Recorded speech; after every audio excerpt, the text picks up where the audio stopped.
We're back with Michael West once again for the fourth time. I think so. Yeah. Yeah. So, thank you for sponsoring the Pink Dress Run and bringing the check. Hold on a second. Mm-hmm. It's in my pocket. Just let go of it. Yeah. Hand it over here. No, it's cool. Thank you for the check. No problem. And hopefully it'll be more next year. Oh, yeah, hopefully. But what's been up, man? That's all you asked for, man. I know. But what's been up? What you got going right here? I got to see this right off the bat. No, that's kind of what we want to talk about today. You know, a little perception versus reality, something that's very near and dear to my heart, and why people think the way they do, and, you know, trying to understand people from their level of perception, I guess. So, can we break it down with the whiteboard and see where we're at? No, I got you. Yeah, hold on a second. I'm gonna move. I'm curious. Yeah. So, and what I always try to show people. This is just because I'm a very visual person, you know. So I got whiteboards at my house. I got one at my lot, you know, and that's what I use every single day. So when I'm trying to explain people perception versus reality, and most people think that, you hear it a lot. Well, my perception is my reality. No, it's not. Your perception is your perception of reality, right? Yeah. Makes sense. So, and it. I'm really trying to see how do I want to explain it. So if I had to draw it out what I'm talking about, we're just going to draw Can we get a little closer to the mic? Sorry about that, man. No, I'm trying to draw and There we go. Anyways, I'm trying to draw and talk at the same time. It's very difficult for me. Seems like you're doing a pretty good job. Yeah, this is pretty. I'm not an artist by any means, but anyways. The absolute reality is going to be right here in the middle. And reality is kind of what happens is, what we're talking about, how you feel about a certain thing, and how I feel about something is our perception of actually what it is, right? So, and we're going to say that's the center point, the origin of everybody's perception is reality. Because without reality, you would not have a perception. This is deep. Does that make sense? Yeah. Okay. So where you are outside of reality is your perception, and what your perception is how far you are away from reality. Does that make any sense? Getting there. Okay, so anyways, and you can be anywhere. I'm going to say these are walls, okay, right? And whatever, we're going to call these a bias. Can everybody see that? I don't know if everybody can see that. Anyways, these rings are your biases, or your things you're partial to in your life that cause you to have the perception that you have. Right? Can you repeat that again? Okay, so your biases, and your things you are partial to in your life, things that cause you to have the perception that you have. For example, would be like, I don't want to get into like the political part of it, but if you're against or for abortion, right? Yeah. So it's a major topic, but whether you're for or against it is something you did in your life. Let's say you're for it, but you've had an abortion. I'm not downing you, not doing anything to say anything negative. Somebody might down you because their level of perception, because it's bad to them, but your level of perception may be that, hey, I got raped. Yeah. Yeah, you're more than welcome to have whatever perception you have, And at the end of the day, I think what everybody really needs to try to figure out is, what is reality based on anybody's perception? And I think the closer you can get to understanding what reality is, and the closer you can get to understanding reality, the more you can understand somebody else's perception. This is complete open-mindedness, right? Yeah. Whoever has this is completely open-minded because they understand reality and they can understand someone else's perception. It doesn't mean their perception's wrong. It just means that anywhere in here, once you get out here in this level of perception, you're kind of out there, They call that left field, right? Yeah. Left field, right field, and outer space, whatever you want to call that. But the closer you can get to reality and your understanding as why you have these biases and these things that make you partial to having that perception, the more you understand those, you can start knocking those out, right? And you can start understanding from somebody else's perception. And I think that makes you an overall more open-minded person, right? So if you look through history and you look at people that were master manipulators, right? They understand this better than anybody. And if you know people that manipulate people, they know this better than anybody. And even though they may be way out here in their perception, they understand this. They understand reality better than anybody. For example, I don't know. I mean, I don't agree with this man. He was a terrible person.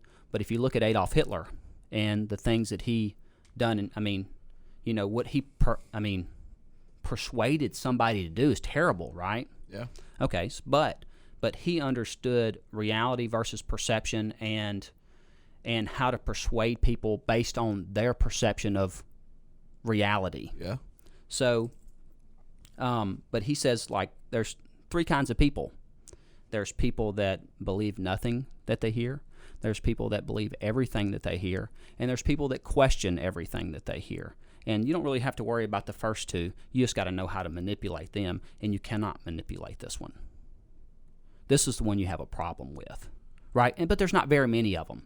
These are people that are critical thinkers, that just because you tell them something, and they may be on one side or the other, like let's just use the political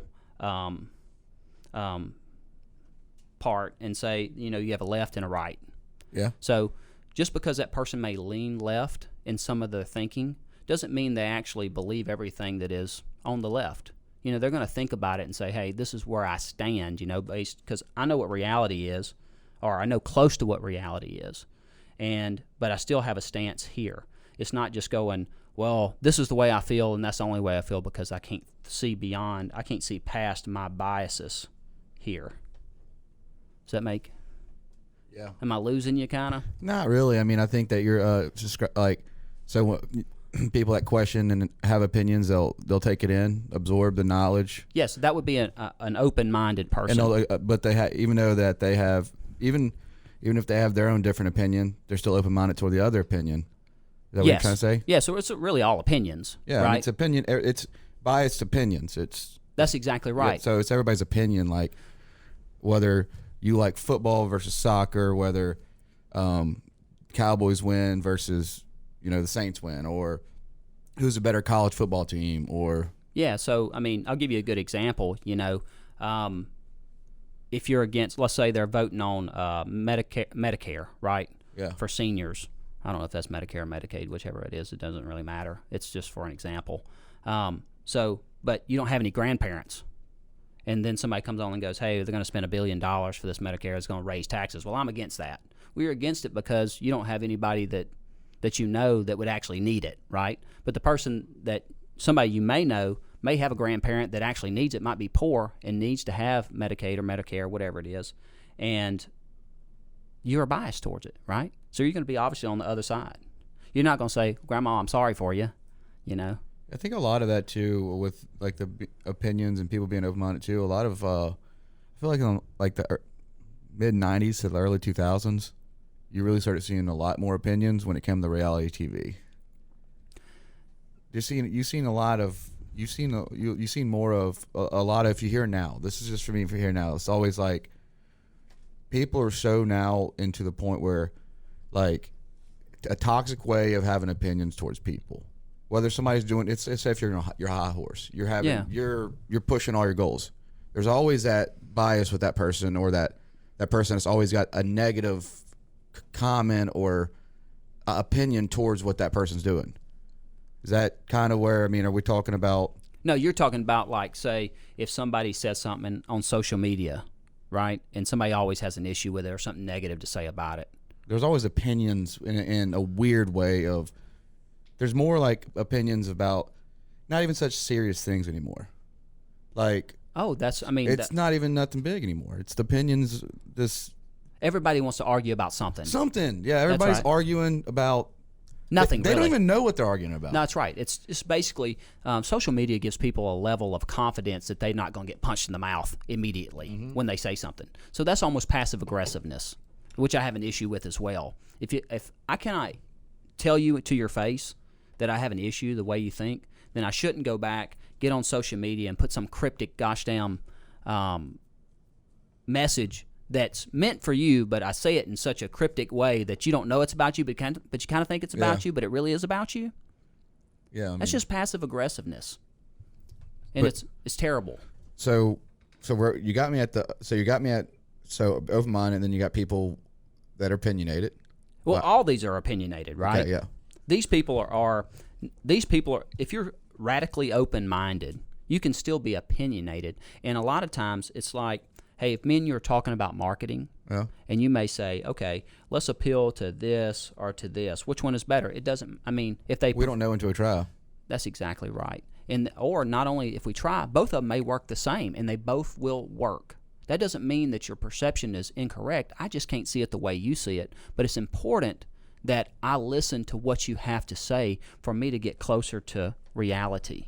And that's a good thing too that you learn, especially when it comes to me and you. It's like we criticize each other on certain things if we have ideas or how this thing's worked or how that. But if you take back and you can look at that and you go, okay, well, I can clean this up, and it's a positive way. That's what I do enjoy, some of this stuff. Like when I talk to you about ideas and the things, I might not completely 100% agree on everything. Yeah. But I also take your opinions, and I'm like, okay, that helps me fuel to be better the next time. Sure, 100%. I think that's what everybody really needs to do, right? Is understand people don't put people in their place, put yourself in their shoes, right? Yeah. Put yourself in their place and see where they're coming from with it. And I think you will understand more about reality itself and what's really going on. And you might even change your own perception. Maybe not towards theirs, but maybe closer towards. But it is a work in progress. Nobody just can automatically be this way. No, you can't. No, so it's like I used to hate that criticism. Now I love it. Now if it's something I do, I got to a point where whether I'm doing flyers. Now I just got done doing the banners that you've seen. And they were a hit. Yeah. I mean, people took them to Louisiana with them. Yeah. Can I please have a banner? Yeah. And I took a picture with them. They took that with them to Louisiana because it meant something to them. That's right. But like you see me doing that creation, but I nobody gave me any criticism, but I wish they would have. Yeah. Because I didn't it's perfect. Yeah, I'm not that person. I hey, how can I do it better? So I actually look for somebody to say, y'all show is just a little too long. Yeah. And I like that. Because you get determined, well, is it too long? Let me ask some people. It's nice to have Yeah. it. Like I used to hate it so much. I used to be like, oh, they ain't gonna like this. But man, I don't even care anymore. I know, say for social media too, that's the greatest thing is even if people don't like your stuff, they see your stuff. Sure. And that's and you need to put your stuff out there. You need to take in the criticism because everybody's going to have that, and it's better to embrace somebody having criticizing your work or having these ideas, and it makes me a better person because you can't always have yes. Yeah, nobody grows under yes. Yeah.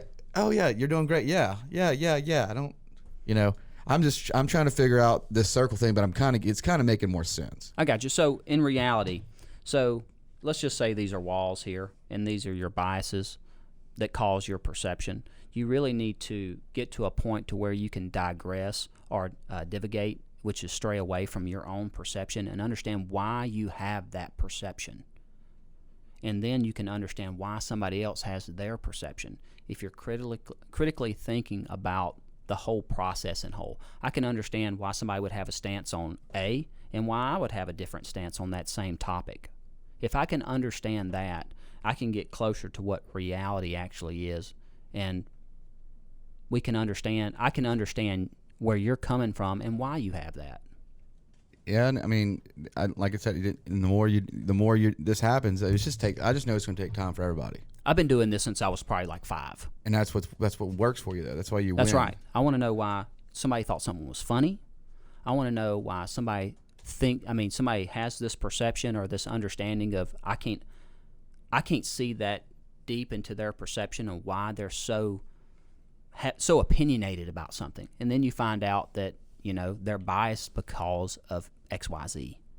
Yeah. And then I go, okay, well that makes perfect sense. Also, with something like this, people have to ask. You can't just sit there and what you're trying to explain this to me. I got thrown off, so I'm like, hey, repeat yourself. No. But some words also will throw people off too. So it's always bringing up being opinionated, or opinions. Some people can relate more to that Sure, and I don't have the best vocabulary. No, to no, be no. doing I'm this. saying, like, I'm just telling you for me. This is me just saying. Yeah. I get it if I can break it down to, yeah. I mean, you want to know. I mean, I think everybody is that way. Somewhere deep down. Yeah. Some people probably block it. I think some people only understand from their level of perception, and they don't want to understand from other people. So you really, I mean, yeah. Well, I'm similar to you about this. Well, they're so one-sided, right? Everybody wants to go, okay, so they'll go, I wish you were more open-minded to see my way. Well, that's kind of closed-minded if you want me to see your way, right? Yeah. So people are like that, though. But people that actually think about, because me and you could be having a conversation, and I could go, well, this is where I'm at on this, and you could say something like, damn, that's closer to where I want to be at, right? Yeah. That actually makes more sense to me because this was standing in my way, this personal bias that I had. And I try to, when I'm talking to, whether it's my coworkers or anybody that I know, that I get phone calls, 3 or 4 phone calls a day, people ask me about opinions on certain things and talking them through certain things, and I can talk to them about why they feel that way, right? Because I can understand what their bias is and why they can't see beyond that bias. And I'll say, well, the reason why you can't understand at a different level and why you're having so much trouble is because of this partiality that you have to this subject, or this bias that you have. This is why you can't see beyond that and why you can't grow. And they go, well, I never really thought about it like that, right? It's true, though. And then they go, and then they're allowed to grow a little bit when they can see over this wall or break this wall. Then they can get to this next step. And this next step is, once they learn that they can do that, this will come much faster. I think a lot of that downfall, too, that people in the perspective, what do you say, perspective? Yeah, perspective. Yeah, the perspective for some people, though, is, let's say, living in a household that's very closed-minded. There's a lot of people. You grew up in this world where it's like, okay, your dad's, your dad or your mom, family members or whatever, a lot of them you look up towards their goals and stuff. So if you grew up with Hitler, right, how are you going to turn out? Yeah. Okay. Like, I think whoever you're, like, family-wise. So, yeah, so I think, too, it's just getting past what you know and just realizing, okay, well, there's a lot more out in life. This is with, you're not just looking toward, if you're just looking for your parents for answers, it's not going to be there. Yeah, you got to get outside of that realm. That's totally what I did. For me, was like, I thought I was just going to be a janitor, and I'm still a janitor, but I thought, like, my mindset was only this. And then I got to a point where I was like, no, I'm going to just self-develop. So I'm going to get into books. I'm going to take more school. I'm going to push myself harder. And that when I separate it, like, what am I doing? I didn't ask for your permission. I didn't ask for their permission. I just went there and made an effort. Sure. And I think that's perspective. Like, if I wouldn't have done that, my life would have been, I'd be that's right. working for the weekend. That's exactly right. And having the same footballs on the weekend.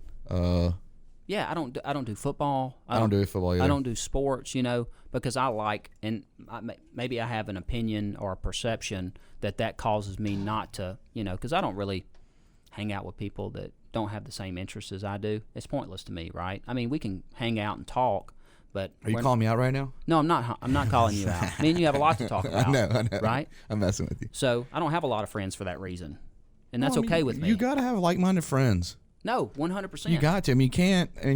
As I get older, I do have a really cool group of childhood friends, but they're like-minded.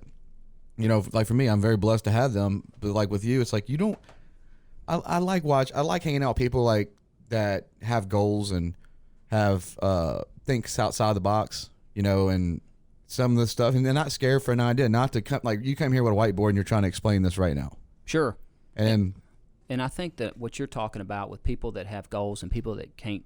For you said, well, I thought I was going to be a janitor all my life.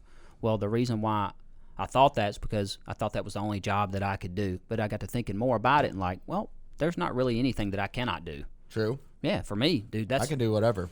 100, man, that's me all day. Ever since I've been like 7 or 8, because I'm always trying to think of a way. If you're over there doing something, I'm watching how you're doing it, and I'm thinking to myself, well, you probably should have done it this way or that way, and it's not because it's different, because that's how I've trained my mind to be. because I always question everything. Why are you doing it that way? Why are you doing it this way? You know, and that lets me get to closer to. And that's what I'm saying when it comes to people like you, that I actually like when they say stuff now. Before I used to hate it, but now it's like I like it. Yeah. Because it's like it's a faster shortcut for me, or maybe it's a better way to do it, or I'm happy when people do that to me too. I was getting better. Like I used to hate it. Yeah. I hated it, and then I was like, man, that actually helps me. Like I like that. I think everybody should have some feedback. I like feedback. I look at feedback, positive and negative, as good feedback. On the negative side of feedback, I think it just, I mean, if anything gives me a fire, you know, that's just for me with negative feedback. I think you want to motivate me, be negative. No, me too. And I'll spin it. No, I think that, and you listen to a lot of managers and people's perception of why they can't change. Well, I don't have enough time. Well, let's slow down and see what's causing you not to have enough time. Well, watching, YouTube all day at work. That's why you don't have enough time. And it's tough too, because the industry you're in is not easy.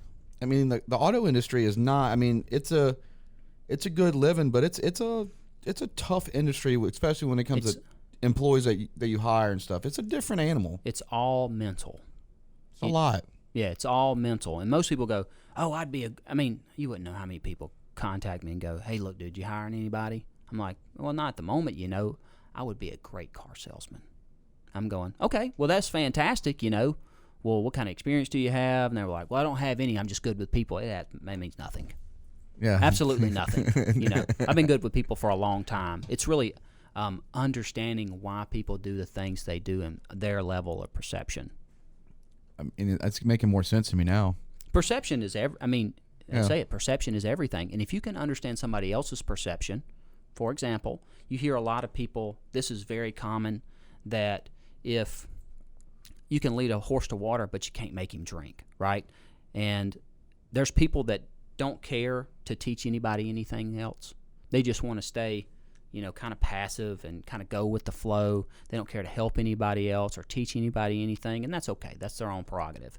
But you have people that are so passionate about helping people, and they bring them to the water and say, "Drink. You can't see the water? Drink. I know you're thirsty. Drink." Yeah. And they're like, "Well, and then they go complain that person didn't drink the water. Well, the whole time you had every opportunity to understand from their level of perception to make them thirsty before you got to the water. And I think that's what a really good leader, and that's what a good manager does, is really understands that people. I know you're thirsting to death, you're starving to death, whatever it is, but it's my job to help you understand why you need to drink, why you need to eat.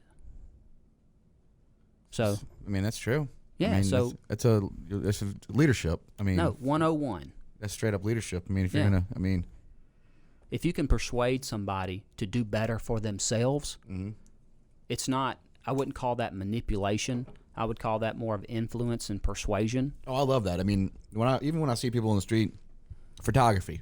Right now, photography. Yeah. Do you mean people walk up to me that say, "I love your photography," and then I'll spend was it Addison over that's rooftop? She works over at Jericho, but I was breaking down on a napkin how to shoot manual. I drew a camera. I wish I still had it on a napkin. She was sitting next to me. She was nervous. She's got a camera and she's been shooting, but I broke it down on a napkin for her, and I spent the time with her and was teaching her shutter speed and aperture and things that she was very confused on her camera. And then when she walked away and she took that napkin and folded up, I could tell that she had a sigh of relief that she's going to make more of an effort. Sure. And that's what I do. No, that's right. And I think that's what everybody should do. I want you on my level. Yeah. So exactly. Man, I was telling somebody last night that I have people in the car business that have been in business just as long as I have, and they come and ask me, how can you sell 100 cars a month? How do you sell 100 cars a month? And I don't go, well, it's a secret and move on. I go, well, this is what you do, this is what you do, this is what you do, and this is what you do. Oh, we couldn't do that. Well, why not? Well, it's your level of perception that keeps you from understanding how to do that. Right? It's definitely a holdback. It is, man. It 100% is. Your perception, like say, I'm going to go ask, last week you said, hey, Mike, you want to donate $500? Yeah, Should no problem. have said $5,000. You should have. I messed up. You should have. But anyways, the reason, in your mind you go, hey, I'm going to ask Mike for $500 for this cause. But if you would have said right after that, well, he doesn't do very much charity, so I'm just not going to ask, you would have never known. That's your level of perception. Your perception was that I'm going to say no. So you wouldn't have asked. No, I knew you were going to do it. No. Oh, yeah, I knew. But I forgot to ask. I didn't get your concept on that, but I really just slipped my mind. I was like, hey, you want to. I forgot because I'm like constantly. But what I'm saying is people are afraid to ask because they've already come up with an answer. I'm not afraid. That's why, right? You're afraid to ask for more money. I will next year. We'll see. I think here's my thing when it comes to us raising money at Carter's Champions. It was a great event. Over $30K was raised. It was just an absolute great event. At the same token, when the people sponsor, if they're coming on as a sponsor, I take that as the way I look at marketing, or no matter what you sponsor an event, right? It's a give back, but it's a trade-off. When businesses sponsor or sponsor money for events to help out, they also expect a little marketing in return and get their name out just a little bit. They're not expecting for everything, but I think anybody that donates money, you need to just, hey, make sure you get them out there. Make sure. For me, that's not the case, but that's your level of perception saying, hey, if they're willing to do this for me, I need to feel like I do reciprocate something to them of value, right? That is that is my perspective. That's right. Perspective of that, but I just feel, that's just I think that's a positive way to look at. It is the impact of sponsors, because like I love when sponsors. There's a lot of people that sponsor a lot of these local events. I just never see like tons of like their names anywhere. I never see, like, you know what I mean? Like I never see. You want people to feel good about what they've already done, and trust me, I feel great about what I've already done. No, but it's not that. I want people to know when they come to my event. Yeah. That person helped out. No, and I understand. That's one. I just want them to know when you look at one of the banners that I did or created. Yeah. I want you to look at that banner and go, that person took it. I'm going to go shop with that person because that person seen this cause and stood up for it. Yeah. That's how I make my banners, how I make my marketing. It's not, I'm just going to put a logo. I want to tell the story. So that's why I added people and feelings and emotion, because I want people to go, Direct Auto sponsored this event. And for me, it's, if I want them to look at it and go, hey, they're part of this community. That's the ultimate experience for somebody to be able to, that's a way to show off, like, it's like a thank you. Yes. And for me, that is very much appreciated. But at the end of the day, I could absolutely, all I cared about was making sure that this donation went to the people that needed it. Yeah. Not it had never had in my mind that I'm going to get one car sale off of it. I don't care. Right? Matter of fact, if somebody would said, hey, I seen your banner. Well, don't feel obligated to buy a car from me because I donated to this cause. Yeah. I was happy to do that. And that's awesome. That's awesome. It's just, that was like, for me though, being able to have these people support us, and it's, we're always going to show that kind of level of support. Yeah. It's something I'm going to, like, it's a rule. Like, it's good change, because it's like, I like that part. And I like people, so many people took pictures next to them banners and cut up, like, laughing. People came out and they seen them on a banner. Yeah, it's very important for you to know that you're trying to help them as much as they helped you. That's reciprocity, right? That's golden rule: do unto others in which they do unto you. For sure. So anytime you do something great for someone else or really good for someone else, good people will feel obligated to return the favor. And that's kind of how we work. And it's working, but it was such a hit. It was such a hit to see the reaction and the way we moved some marketing around this year, and the way we showed love to our sponsors. Yeah, I felt like, it's like, it's a trade-off. For that situation is because you're taking a lot of people, a lot of businesses, especially in a time right now. There's some businesses doing well, there's some they're not. Nobody's doing 100%. Yeah, honestly, I would agree with that. It's back and forth, but they still came out. Yeah, even some of the people just gave what they could. That's right. And and they were there, but in a time where you shouldn't even, where people are so scared to even raise money right now. Yeah. You don't know. I mean, there's states closed down still. I mean, we're back to a mandatory face mask thing again. Are we supposed to? Huh? We're not 6 feet apart. We're 6 feet apart. The mic is the face mask. We're 6 feet apart. I got you. Yeah, I went to St. Martin. Yeah. We're 6 feet apart. I went to George County. What is feet? No, but you live in this world where it's like it was very emotional and see the support. And yeah, I mean, I appreciate you, and I'm pretty sure there's most of them that still just did it because they felt good anyway. Don't even need it. No, that's right. There's other companies that gave way more than I did. Right. So, and we're not just here to talk about me. We're here to talk about appreciation. You know what got it this year? What got everybody? What's that? It was Memorial Hospital Foundation. Yep. It was a relationship that I built with that they were out there and the love and support they've seen, and that the fact that the money's staying local. Yeah. And that's when you start seeing people. I'm gonna sponsor next year, and then I had Shannon. Shannon's not in the big third party sponsorship stuff. Shannon is one of the most talented people I've ever met. And she started Pops Brothers with nothing. Yeah. I mean, dude, I've never even had it. It's amazing. Now she's got alcohol pops too now. Really, dude, I seen them on what show is that with the guy at Golden Nugget?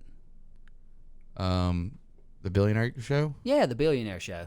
I did his book. What's his name? Something. He owns Landry's. Yeah.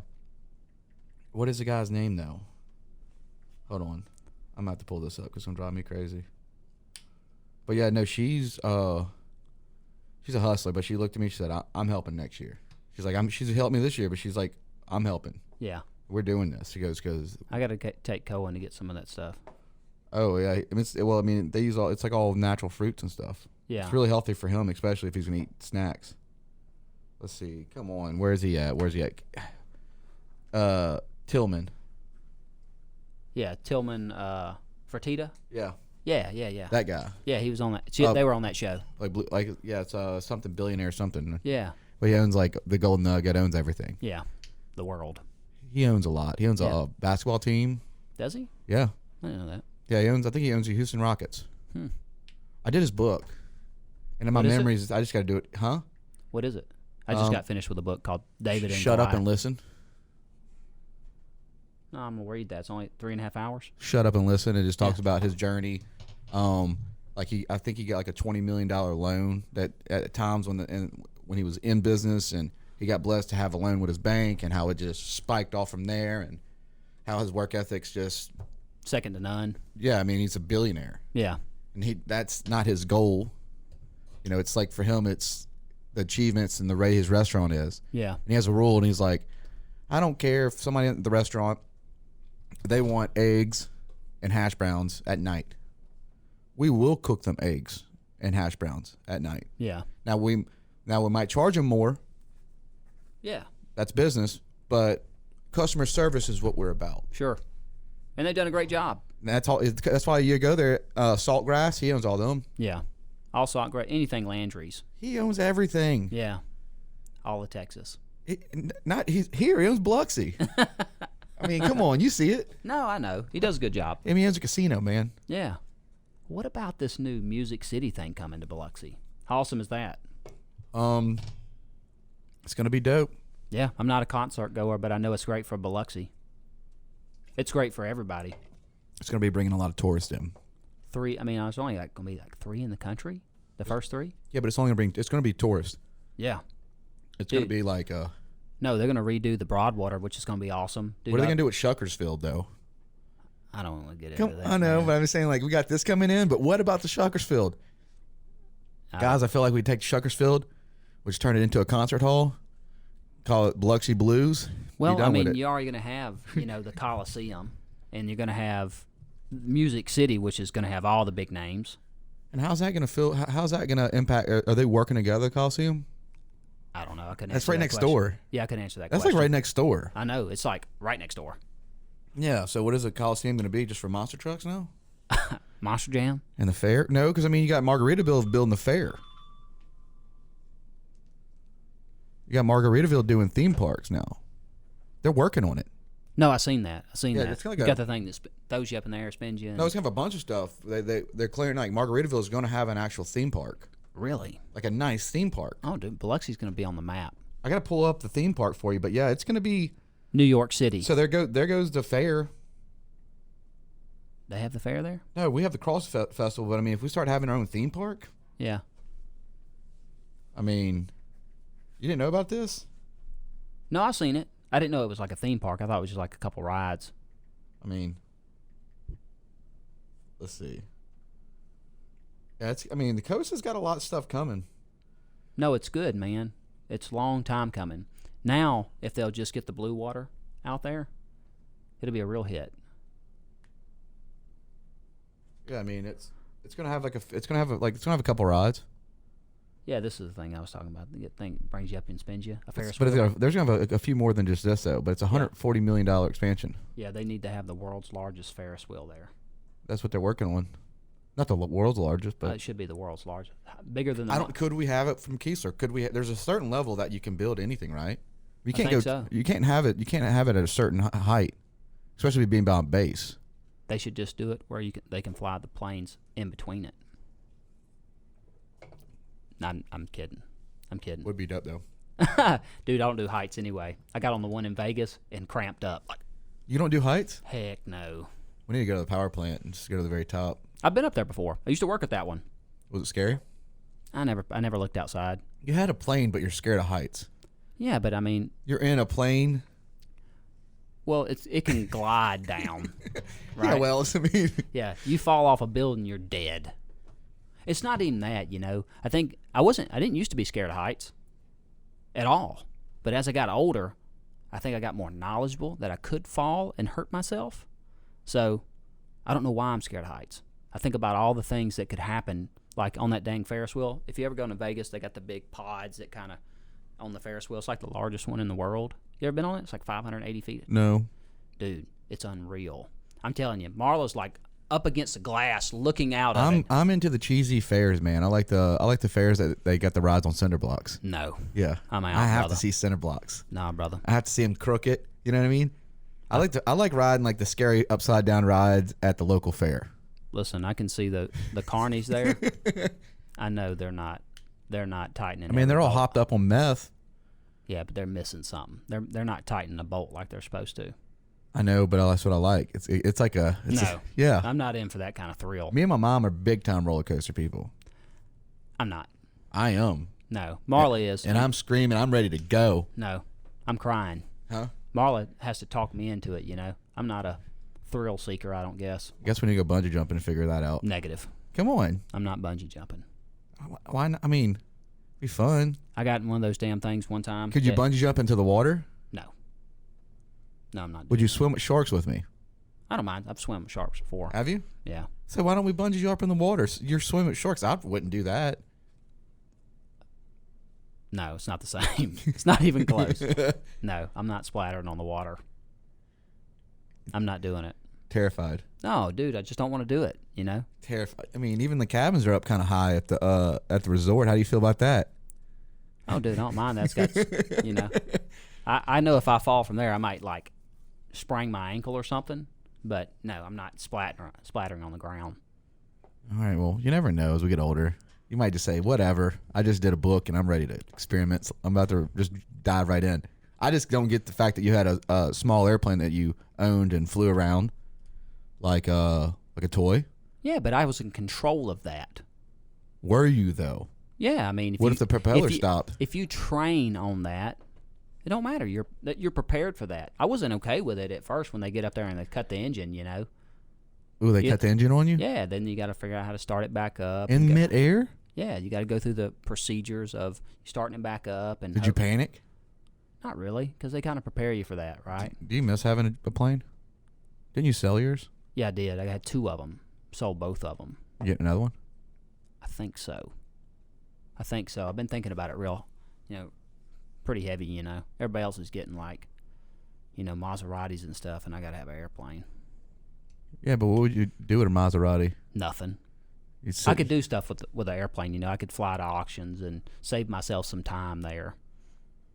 I've really been thinking about getting a charter license that I really think that people are going to start flying in smaller planes, smaller charters, Yeah. because of the corona thing. I think people are scared to death. So you're gonna get like a luxury jet? No, I mean, I guess I could, but I don't want to. I don't think a jet's going to make a big difference. Yeah, but a helicopter.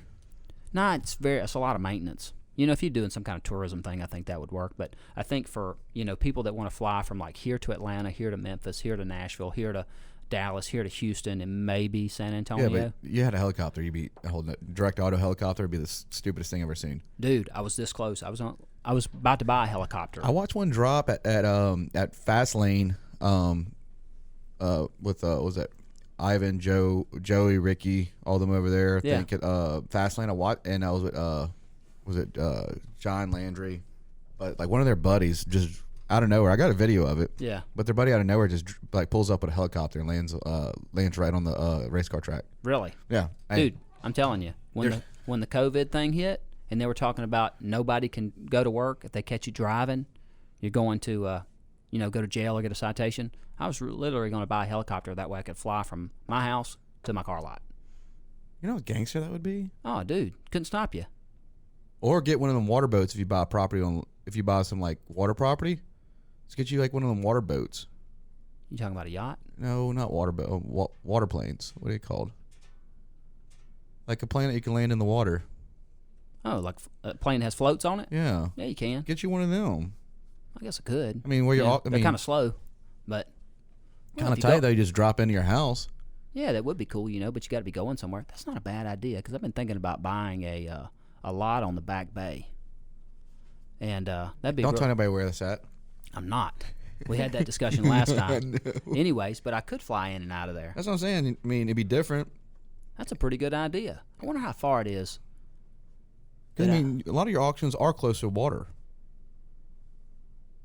Yeah, but even with the floats, you still have wheels. Wheels, Do they? Yeah. So you can land on land. Yeah, it's both. It's amphibious. Dude, you need that. Nothing. I mean, just I direct auto it, and I would just. I like it. I'd rather buy the whole subdivision and put a runway on it. I know, but I'm saying like when you're riding on a boat and all of a sudden you look at Michael West's new house and you see like a direct auto amphibious plane. No, that would be pretty cool. And then pulling off.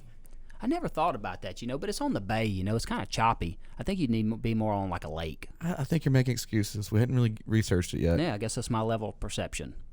That's what I'm saying, but I'm talking like it's just having something like that's very unique. Yeah. That's definitely something you could charter. Yeah, I mean, that's something that you could definitely charter for I would definitely be like, hey, can you fly me? I think people, to Destin? I'm talking about like a actually it's 6 passenger, but like 5 real passengers and 1 pilot. People that want to go to Dallas for the day, that you can make it up there in 2 hours, right? And they can get on right here and then book a flight back. Yeah. Or maybe even rent it out to people they can use. I even thought they have a lease thing. It's called seaplane. Sorry. Yeah, seaplane. Yeah, it's amphibious, seaplane. I'm listening to you. I'm trying to pull up a plane right now. I got you. See what's out there. They have a lot of them. They make Kodiak makes one that's they fly a lot in Alaska that'll hold like 8 people. Well, if you could get one that how far? I mean, could one like this make it to Miami? Oh, dude, yeah. As long as it's got enough fuel. Some of the best auctions down there. Yeah, Miami, Orlando. Land in the water though, and you just just chartering people from here to Destin would be a hit. No, I think so. I don't think people understand how much it costs to actually operate an airplane, though. Is it expensive? It's super expensive. Helicopters are even more expensive. So for maintenance on a helicopter, it's like 5 to 1 to a plane. But if you get a single engine, one I've been looking at is a Piper Malibu Matrix, which is a single engine, goes about 190 to 200 knots, maybe max like 215 miles an hour or something like that. Really? Yeah, but you can make it to Dallas or to Atlanta in 2 hours with that. And you can fly 5 people for... What's the price usually running one of them? I think you'd have to be somewhere around what they call wet or dry, which is with fuel, without fuel. I think dry, you'd probably be somewhere around $450 to $500 an hour for 5 people. So if it took 2 hours just to get you there, probably $200 a person. Ain't bad. No, it's not bad. If you're in a rush, if you need to be somewhere. Yeah, if you got last minute, and I even thought about maybe people that fly for stuff like that to get the exclusive thing, it's normally a write-off anyways. Yeah, absolutely. I mean, yeah, especially for business, you give them a receipt, whatever. I guess the hardest part is getting the actual charter license for that. I think you don't need to roll out one of them float planes though, because that's just see you rolling. That is a Grumman Albatross. That is my favorite plane of all times. And that floats. Yes, you actually you land on the belly. What? Yeah. Don't roll it out, dude. I would love to have a Grumman Albatross. Could you see that with the grill on the side? Yeah, they're about $400,000, $450,000. But it's an investment for something you really like. Because you're not that flashy. No, 201 foot yacht, 201. An Airbus 130 helicopter, and a Grumman Albatross. That's all I need. Can you imagine all the auctions you could hit with a plane if you really used it? Yeah. And didn't make excuses like, I'll if you just was like, okay, let's go hit 5 auctions this week. No, that's what Bill Holmes does. Holmes Motors. He got his airplane early. And that's what, he lives in Atlanta now. So he's got a jet now, I think. And he just... That's right. He had a Piper, I think a Piper Meridian, which is a turboprop. And at first he had a Cirrus, and then he got a Piper Meridian, which is like a 6-passenger. Then he got the new, I want to say it's a SVF50, which is a Cirrus jet, a single engine, which is nice. Yeah, 300 knots. 1.5 million.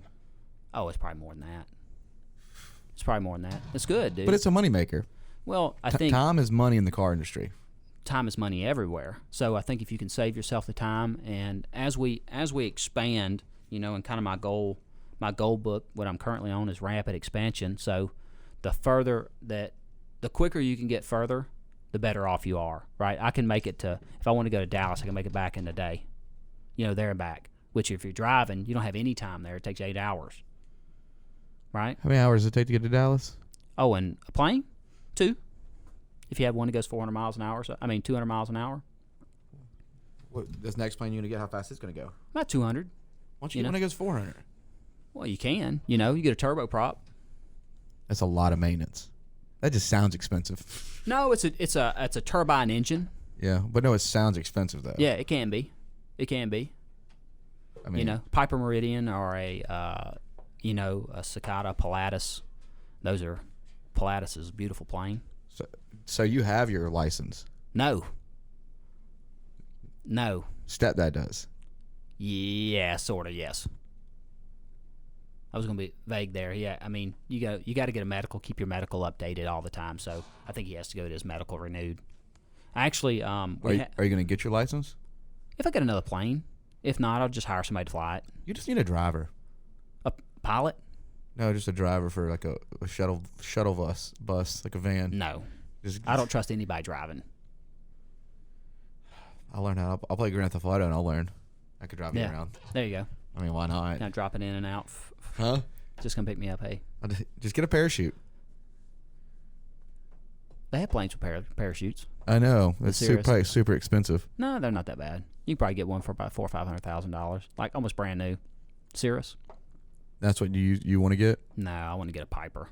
What's a Piper? What's the difference? Is it older? What year are you talking about? You can get a Piper Malibu Matrix, which is the one that's not pressurized. Make a pressurized, non-pressurized one. The non-pressurized one's not near as much. It doesn't cost as much to do an annual. Sometimes if you get like a Piper Malibu Mirage, which is closer, it's the non-turbine version of the Meridian. So the Meridian's a turbine. The other one is just a single engine, 100 low lead plane, just a gas engine. Turbines burn Jet A fuel. So I would just go with the gas plane. Yeah. You could if you wanted to. The turbine's going to obviously, be a little faster. It just depends. It depends on if you want to haul more. If it's like a 20-minute difference, though, really, it wouldn't be worth the money to me.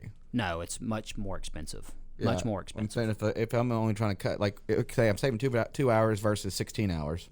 Yeah. Or say 4 hours versus 16 hours. Yeah, that's right. But you're talking about probably, I don't know, pipe and ready in 260 knots maybe, which is probably closer to 300 miles an hour. I'm pretty sure there's people out there who've got planes doing 400 or 500 miles an hour, and they just do it because they like doing it. There's got to be guys out there that just fly everywhere. Grant Cardone.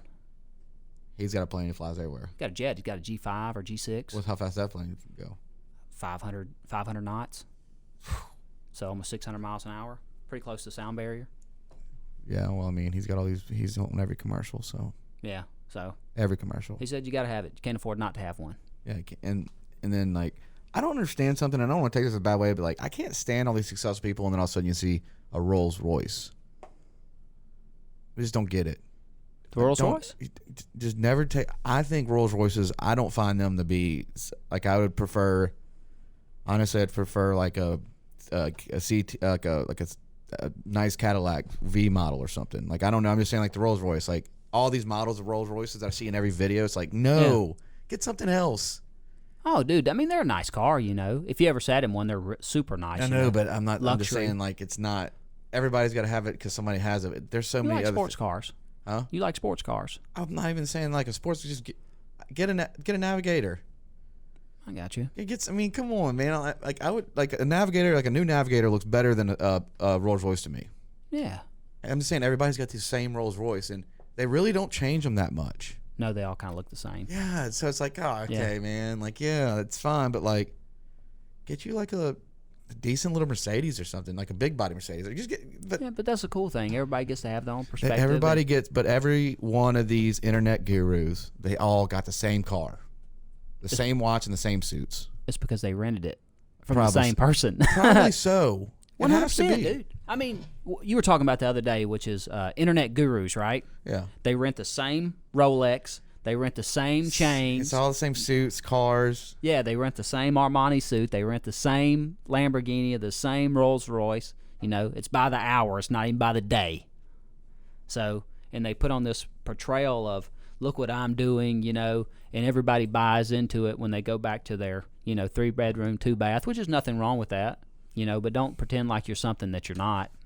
Yeah, I'm just saying, like, they're trying to, I just can't take it serious, especially when it comes to when people, okay, I see like a plane, I see it need it for work, but when somebody spends, you know, $400,000 on a Rolex, but they're trying to teach you how to be better at managing money. Yeah. Like Dave Ramsey. Yeah, but I mean, like they show you they're in a Rolls Royce, knowing it's like $30,000 to get your oil changed. Yeah. Like, let's be realistic, because you have a service department. Yeah. It's super expensive. I'm sure you'd have to So take there's more when you have a car like that. Now let's add in your maintenance for the car. Sure. For that year. Most people don't think about that, you know. I do. When I see these cars, I'm like, come on, man. It's like $600,000-$700,000 on a car when, you know. Dude, they're leasing it by the month, you know. People. I wonder what a lease is on a Rolls Royce. I don't know. 5,000, 10,000. I probably would say around 5 to 10 a month. Depends on what the age was and, you know, who wanted to lease it to you. They got some of these exotic car leases, which are cool, you know. I'm just not that guy. I want to roll up. I feel more empowered. I feel cooler on my scooter. No, it's cool, man. That's your right to want to feel like that, you know. For me, I don't really need any of that stuff. I don't need I mean, I could afford, like I said, as many Rolexes as I want to put on my arm. Do you have one? No. Marla bought me. This is a Citizen. You know? I like it. It's nice though. Yeah, everybody compliments it. You know, I'm not against even just like getting like a $2,000 or $3,000 old school Rolex. You know, that's because you watch the value on some of them watches, and that'd be the only reason. They're not bad, dude. I'm frugal, and I like to invest my money to make sure it's making more money. But if I found a Rolex that was a great value, like say if they go for normally $7,000-8,000, and I could find it for $4,000, I'd hand it to them in a second. I wouldn't wear it, but I'd sell it. You need to go see. Speaking about, you need to go see Carrie Haney. I'm gonna wait it off. At Haney's? Yeah, he's got 2 giant silver bars right now. Really? Like pure silver bars. Yeah. And he's trying to sell. He's selling right now. You need to go see him. I got a bunch of silver. But he's got the cool, like the big silver bars. Yeah. He's got a couple of them. Some guy just traded them in, maybe 4 or 5 really? of them. Yeah, solid silver? Solid big blocks, like a giant gold bar, but silver. But he, I forgot what price he told me on them, but I think maybe $2,700 each bar. It's like a 100-ounce bar. Yeah. Yeah, that's about what silver's going for. Yeah, but I checked it lately. But you need to go look at them. No, I'm They're gonna check very, very, very, very unique. I got you. 100 ounces. Yeah. Have your own couple silver bars. Yeah. I mean, I think I like that kind of stuff I'd have versus. to knock somebody out with it if I had to. Yeah, I mean, you see all these new like rappers too, like with these other watch companies. There's people walking around with $1 million watches now. Oh yeah, there's people walking around probably $10 million watches. Wow. Yeah, I mean, if you got the money, it is what it is. I know. But if you have the money, don't go buy a $5 million watch if you're living in a a $2,000 trailer. Don't buy a $100,000 car if you're living in a $100,000 house. Yeah, it just don't make sense. I don't know why that makes anybody. But now every car you get is $100,000. Yeah, I would rather spend $5,000 on a mattress I'm gonna spend 8 hours in versus I seen it. Yeah, five. I mean, $10,000 I seen a on Kia for $50,000. a Kia Stinger. Yeah, Yeah, Kia K900's 50-something thousand. $50,000 for a Kia. Yeah. I remember when Kias were $10,000. Well, the technology has come a lot better. But I'm saying they're only going to keep going up. Every car is so, it's even made it because it's all on payments now. Now you're at 84 months. Yeah, I think some of them do. Don't tell me they're going to 96 yet. Yeah, I think they do have some 96. I think they have some 108s. It just depends on what you want to buy. They'll go 12 years on exotic. Ivan told me that. Yeah, 12 years on exotic. And if you can find the right exotic car. And listen, if you're going to buy an exotic car, Gulf Coast Exotics. For sure. 100%. And if you get, there are some cars that you can make a buttload of money on. Yeah. They really are. No, if you buy the right one, and listen, I'm not down on anybody for driving it. That's your prerogative, not mine. I sell family vehicles at my lot, So. What's the most expensive car you got on your lot? Probably about 40,000. 40,000? Yeah, it's a truck. Like a F-250? It's probably just a half ton. They're so expensive right now. I just bought an Escalade, so it's probably around 37,000. New Escalade? It's a 15 model. They're crazy expensive these days. I don't even know when you go to an auction and buy cars. I don't even see that signature you stroke. Oh, you talking about check? Yeah. A day at the auction, 20 cars.